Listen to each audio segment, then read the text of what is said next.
যার জন্য করবে কিছুই না, এটা আমরা করি। যার কারণে তৎকালীন জার্মানির চ্যান্সেলর রয়েছে এই জাতিকে আর বিশ্বাস করা যায় না। তা আমাদের সেই বিশ্বাস অর্জন করতে হবে, সেই বিশ্বাস আমাদের জননেত্রী শেখ হাসিনা দ্বারা আমরা অর্জন করা সম্ভব। ধন্যবাদ। এখন বক্তব্য রাখবেন আজকের অনুষ্ঠানের আমাদের সভাপতি মালয়েশিয়া আওয়ামী লীগের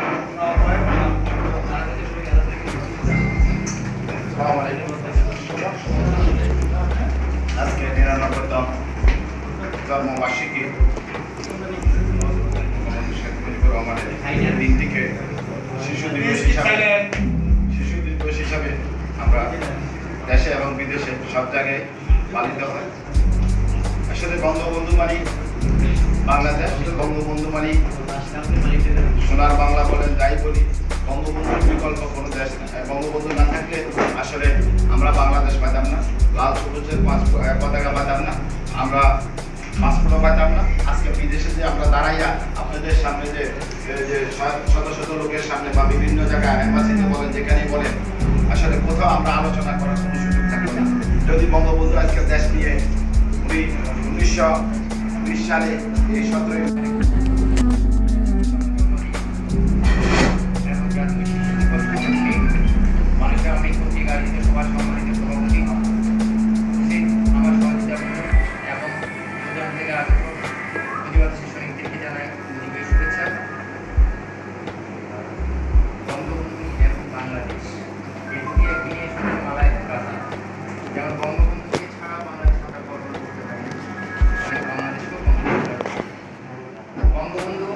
বাংলার উন্নতি মানুষকে দারিদ্র মুক্ত বাংলাদেশ গড়ার জন্য। তারপর আজকে আমরা জাতির জনক বঙ্গবন্ধুর ৯৯তম জন্মবার্ষিকী পালন করতে পারতেছি। আমি বাগদাদ থেকে টুঙ্গিপাড়া, আর সেই টুঙ্গিপাড়াতে জন্ম হয়েছিল একটা গোলাপের ফুলের।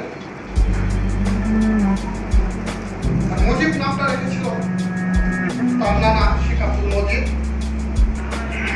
উনি নাম রাখার সময় বলেছিল মজিবের মাকে, দেখিস একদিন এই মজিব শুভ দিন, জাতির জন্য বঙ্গবন্ধুর জন্মদিন। জয় বাংলা, জয় বঙ্গবন্ধু। মালয়েশিয়া আওয়ামী লীগের আয়োজিত আজকে জাতির জন্য বঙ্গবন্ধু তাদের উদ্যোগকারী যদি দুই একটা উদ্যোগকারীকে প্রকাশ্যে যে রিমান্ডে দিত বা পত্র পত্রিকা আসতো তখন গুজব বন্ধ হতো। সবচেয়ে বেশি গুজব হয় মালয়েশিয়ার, সৌদি, সব বিশ্বের কিছু দেশ থেকে। এই গুজবকারীকে যদি আইনের আওতায় নেই, যে উপযুক্ত বিচার করা যায়, তখন আমার মনে হয় সযত্ন অনেক বন্ধ হবে। আমি এ বলে আমার বক্তব্য শেষ করলাম। জয় বাংলা, জয় বাংলা। খুবই আনন্দিত হচ্ছে জাতির পিতার আদর্শ সাম্য সেবা সাহিত্য ৭১ একতা সুরললিতা সকলে এক মনে করতে মনোযোগের ছিল সমাজ মালপত্র আসাম আজ মালয়েশিয়া আওয়ামী লীগ কর্তৃক আয়োজিত ইতিহাসের জন্ম। আজকের দিনটা ইতিহাসের জন্ম। ১৭ হয়েছে ৭১ সাল ১৭ হয়েছে ৭১। যারা বুঝে কিছু আসে, তারা একা আসে না, তারা পাকপার্জন হয়ে আসে। আমি তার কিছু দিক নির্দেশনা দিচ্ছি। উত্তর দক্ষিণ পূর্ব পশ্চিম চারদিকে ছিল জাতীয় বিবেকের আইনা তোরা মেঘের লিগাত খাই না। মাঝখানে ছিল জ্যোতির্বিজ্ঞানের ফুল, সেই ফুলটি ছিল বঙ্গবন্ধু শেখ মুজিবুর রহমান।